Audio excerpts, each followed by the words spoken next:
اعوذ باللہ من الشیطان الرجیم بسم اللہ الرحمن الرحیم الحمد للہ رب العالمین ثم الصلاۃ والسلام سیدنا و نبینا و مولانا ابی القاسم محمد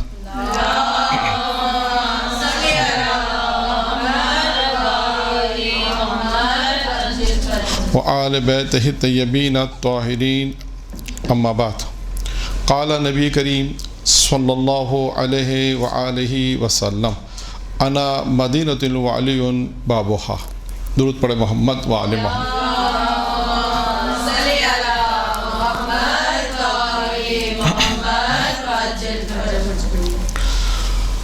آج کا بابرکت دن ہے اور سب سے پہلے تمام مومنین مومنات کو بالخصوص ہم اپنے زمانے کے امام کو آج کے دن مولا امیر المومنین علیہ السلام کی ولادت بسعادت مبارکباد پیش کرتے ہیں اور اس کے بعد اپنے درس کا آغاز کرتے ہیں. آج کا جو درس ہے وہ امیر المومنین سے مربوط ہے اور آج جس روایت کو انتخاب کیا ہے وہ روایت یہ ہے کہ جس میں پیغمبر اسلام نے ایک سوال کیا اور بعد میں پھر وہ سوالات بڑھتے گئے نہیں. یعنی یوں کہیے کہ آج کا جو درس اس کو عنوان ہے کہ 10 بڑی نعمتیں امیر المومنین کی زبانی. 10 بڑی نعمتیں امیر المومنین کی زبانی. روایت اس طرح سے ہے کہ پیغمبر اسلام مسجد میں تشریف فرما ہے، صحابی بیٹھے ہیں. پیغمبر اسلام نے صحابیوں سے ایک سوال کیا. اللہ کے رسول نے سوال یہ کیا کہ تمام لوگوں سے سوال یہ پوچھا کہ یہ بتاؤ کہ اللہ کی سب سے بڑی نعمت کون سی ہے؟ اگر یہ سوال آپ سے ہی پوچھا جائے تو کیا جواب دیں گے؟ مولا کی ولایت. نہیں، پیغمبر اسلام ابھی ان لوگوں سے پوچھ رہے ہیں کہ شاید اس وقت البتہ امیر المومنین موجود ہیں، یعنی شاید ہو سکتا ہے کہ صریحاً اس وقت ولایت کا اعلان، کیونکہ غدیر سے پہلے کا واقعہ یہ. البتہ پہلے بھی پیغمبر اسلام نے اپنی زندگی میں کئی ایسے مواقع ہیں جہاں پر امیر المومنین کی معرفی کرائی ہے اور کئی دفعہ بھی کہا کہ یہ امیر المومنین کا تعارف بھی کرایا کہ یہ تمہارا مولا ہے. دین پر اسلام اور گھرانے میں پیدا کیا. نہیں، یہ اب دیکھیں پیغمبر اسلام لوگوں سے پوچھ رہے ہیں، اپنے صحابیوں سے پوچھ رہے ہیں. اس ماحول کو آپ توجہ، اس ماحول کو ذہن میں رکھیے. آج کا ولایتی ماحول نہیں، ہاں اس سے کم وحدانیت بھی ہے، اس سے آگے ملتا جلتا ہے. وحدانیت تو نہیں کہہ سکتے، ہاں وجود، انسانی وجود. یعنی پیغمبر اسلام نے جب اب روایت بیان کرتا ہوں. پیغمبر اسلام نے سوال یہ پوچھا کہ تمام صحابیوں سے بتاؤ اللہ کی سب سے بڑی نعمت کون سی ہے؟ تو ہر صحابی نے اپنے اعتبار سے بیان کہا. کسی نے کہا کہ مال ہے، کسی نے کہا دولت ہے، کسی نے کہا عزت ہے. مختلف چیزیں جو لوگوں کی اپنی نگاہ میں تھیں انہوں نے ان چیزوں کو بیان کیا. جب پیغمبر اسلام کو اپنا مطلوبہ جواب نہیں ملا تو پیغمبر اسلام نے کہا یا علی تم بتاؤ اللہ کی سب سے بڑی نعمت کون سی ہے؟ تو امیر المومنین نے ارشاد فرمایا اللہ کی سب سے بڑی نعمت ہے کہ اللہ نے انسان کو عدم سے وجود کا لباس بخشا. انسان کا یہ وجود میں آنا یہ سب سے بڑی نعمت ہے. دیکھیے یہ نعمت ہوگی تو باقی دوسری نعمتیں ہیں نا. اگر انسان نہیں ہے تو پھر ولایت بھی کیسے قبول کرے گا؟ تو جنت کے لیے کام کیسے کرے گا؟ آزمائش کیسے دے گا؟ تو امیر المومنین نے فرمایا کہ اللہ کی سب سے بڑی نعمت کون سی ہے؟ اس اللہ کی سب سے بڑی نعمت کیا ہے؟ انسانی وجود. یعنی عدم سے انسان کا وجود میں آنا، یہ وجود جو وجود انسان ہے یہ سب سے بڑی نعمت ہے. اور یہاں پر میں خود امیر المومنین کی بھی ایک روایت بیان کرتا چلوں جس میں امیر المومنین نے یہ انسانی وجود کو اللہ کے وجود کے اوپر بھی ثابت کیا. یعنی اللہ کا جو وجود ہے، لوگ دلیل مانگتے ہیں نا کہ اللہ کے وجود کی کیا دلیل ہے. تو امیر المومنین کے پاس ایک فلسفی آیا اور آنے کے بعد اس نے امیر المومنین سے ایک سوال پوچھا. اپنے شاگردوں کے ساتھ آیا اور کہا کہ میں علی سے ایسا سوال پوچھوں گا کہ وہ جواب نہیں دے سکیں گے. یہ سوال اپنے شاگردوں سے کہا. اس کے بعد علی علیہ السلام کی خدمت میں پہنچے اور علی سے سوال کیا کہ بتائیے وجود خدا پہ کیا دلیل ہے. کیا سوال کیا؟ وجود خدا پہ کیا دلیل ہے؟ امیر المومنین نے کیا کہا؟ امیر المومنین نے اس سے سوال یہ پوچھا اور کہا یہ بتاؤ تیرا وجود ہے؟ پہلا سوال سمپل سوال پوچھا. امیر نے پوچھا بتاؤ تیرا وجود ہے؟ اس نے کہا میرا وجود ہے. میں کیسے اپنے وجود کا کیسے انکار کر، کیسے میں کہوں میں نہیں ہوں؟ تو میں ہوں. تو اس نے کہا کہ ہاں میرا وجود ہے. علی نے دوسرا سوال پوچھا کہ یہ بتائیے، علی کا یہ بتا کہ تیرا وجود خود بخود وجود میں آیا یا کسی نے اسے وجود دیا؟ کیا سوال پوچھا؟ وجود میں آیا یا کسی نے وجود دیا؟ وہ وہاں سے اٹھا اور واپس آ گیا.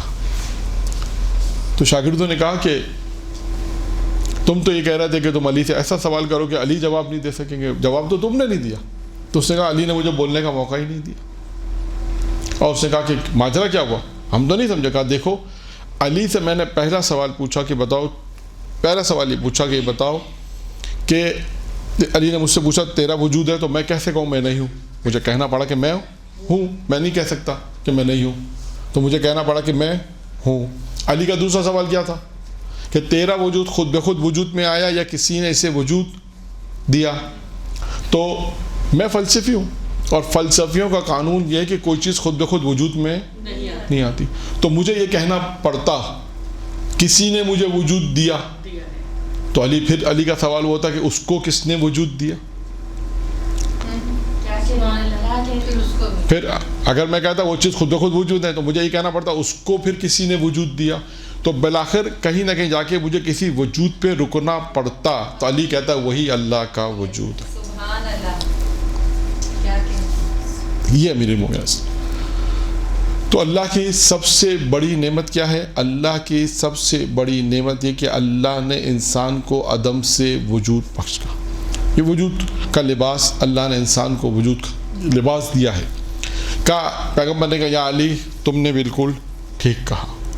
اب بتاؤ اللہ کی دوسری بڑی نعمت کون سی ہے؟ اب اللہ کی دوسری بڑی نعمت کون سی ہے؟ امیر المومنین نے کہا اللہ کی دوسری بڑی نعمت یہ ہے کہ اللہ نے ہمیں نباتات اور جمادات کی طرف نہیں بنایا. اللہ نے ہمیں نباتات اور جمادات کی طرح نہیں بلکہ ہمیں ایک روح اور جسم دیا ہے، جان دی، ایک بدن دیا ہے. ہمیں ایک روح، اللہ نے روح عطا کی ہے اور ایک جسم دیا ہے. آپ دیکھیں یہ روح اور جسم یہ جو جان ہے انسان کی، آپ دیکھیں یہ دو چیزیں ہیں. روح کیا ہے؟ نظر نہیں آتی لیکن انسان کے اندر روح موجود ہے. یہ جسم ہے جو سامنے نظر آتا ہے، جس میں جان ہے، جو باڈی حرکت کرتی ہے. فزیکلی طور پہ انسان عبادت کرتا ہے، نماز پڑھتا ہے، روزے رکھتا ہے، ساری عبادت فزیکلی طور پہ انسان انجام دیتا ہے. یہ اس کے جسم جو باڈی اللہ نے دی ہے یہ وہ. اب یہاں پر بھی خود امیر المومنین علی بن ابی طالب علیہ الصلوۃ والسلام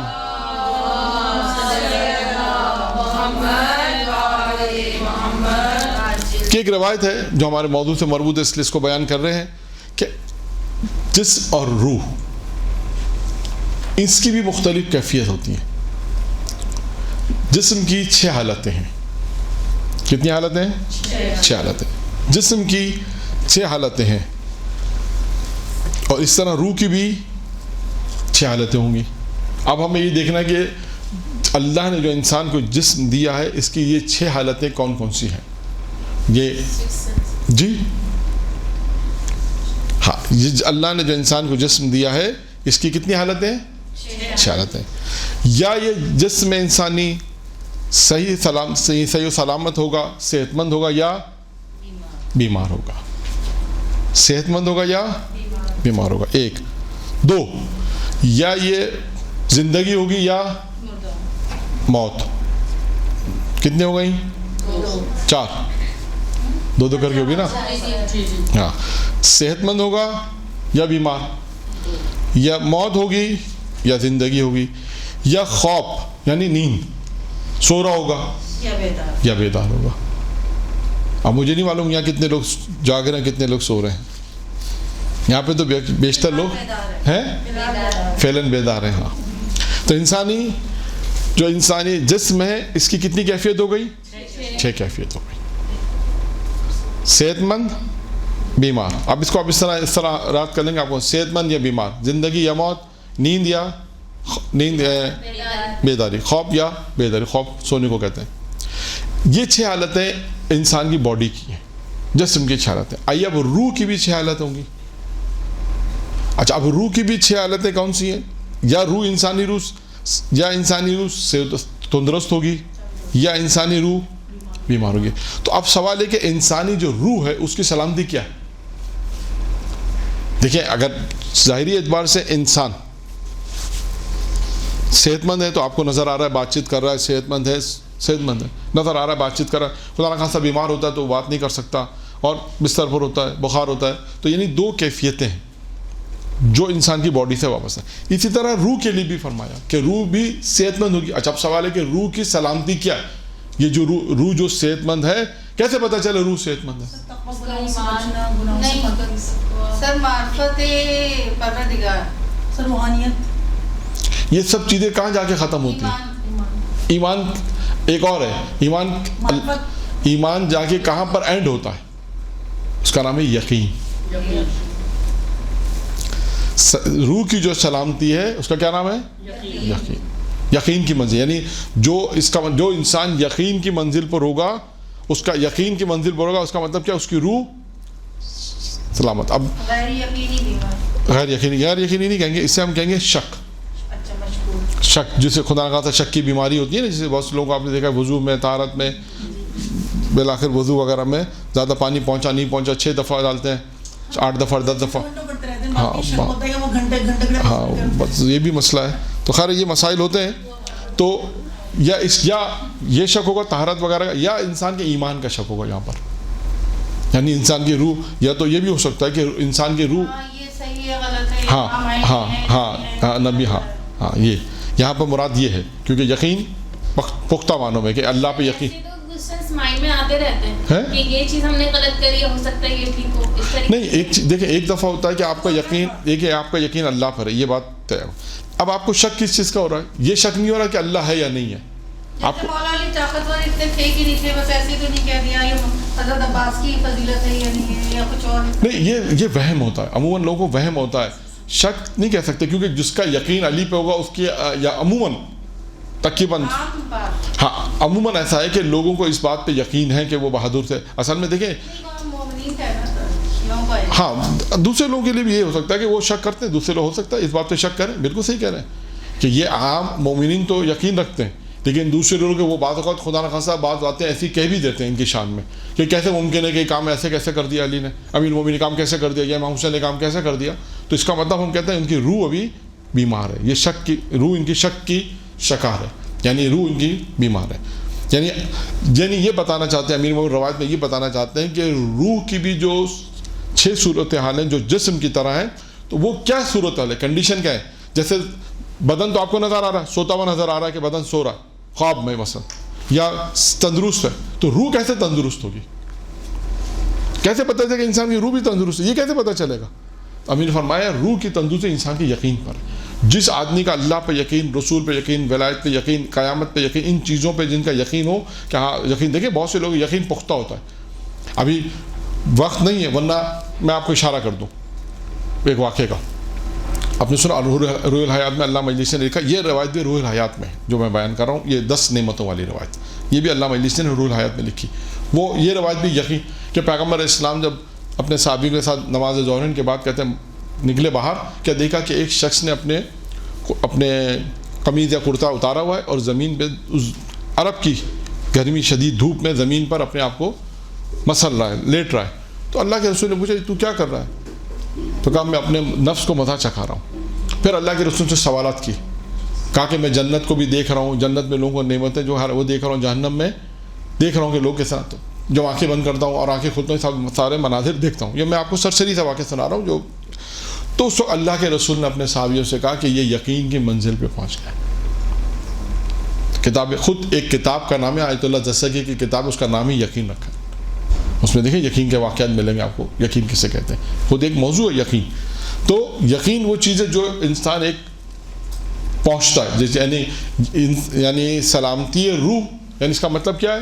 یقین. وہ آدمی یقین کی منزل پر ہے، نمبر 1. نمبر 2، اس کی روح اگر بیمار ہے تو اس کا کیا مطلب ہے؟